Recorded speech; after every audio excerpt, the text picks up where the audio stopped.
আছি বড়বাজার দুর্গা মন্দিরের সামনে। জাস্ট কামাখ্যা মেলা উপলক্ষে দেখুন এখানে কীরকম ভিড় আছে। এখন সব বেঙ্গল ভারতবর্ষের নানা প্রান্ত থেকে লোকজন এসছে। কেউ শরবত খাওয়াচ্ছে, কেউ খাওয়ার দাওয়ারের ব্যবস্থা করেছে। এখানে খাওয়া দাওয়া চলছে দুপুরের। হ্যাঁ, তো খাবারের আইটেম আপনারা কি খাওয়াচ্ছেন? বোঁদে আর কি যা চাই নাকি? হ্যাঁ, প্রত্যেক বছর করেন? আপনারা কি এখানকার ব্যবসায়ী সমিতির লোক? আপনি নিজের পার্সোনাল খরচায় করেন? বাহ, ভেরি গুড। সবাই মিলে একটা জয় মা বলো।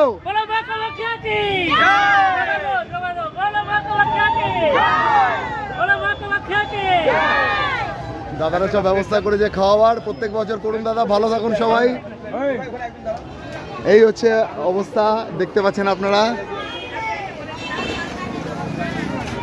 এই দুর্গা মন্দির, ওখানে আর এক রকম খাবারের লাইন। মানে সবাই দিচ্ছে পার্সোনালি, মানে ব্যবসায়ী সমিতি, দুর্গা উৎসব কমিটি, মানে যে যেরকমভাবে পারছে দিচ্ছে, সাহায্য করছে। আর এনারা আসছে ঢলের মতো, কাতারে কাতারে আসছেন। কি বিশ্বাসে, কতটা ভালোবাসায় আসছেন কিছুটা ফিল করতে পারি আমি। এই যে একটা টান না হলে এখানে আসা যায় না, সেই টানে এনারা আসেন। হ্যাঁ, আমি তাও আজকে যাচ্ছি কামাখ্যা মেইন গেটে, যেটা মেইন গেট কালকে আমি যেতে পারিনি। ওখানে দেখি কি অবস্থা আছে। মানুষে তো মানুষের মাথা খাচ্ছে এমন অবস্থা।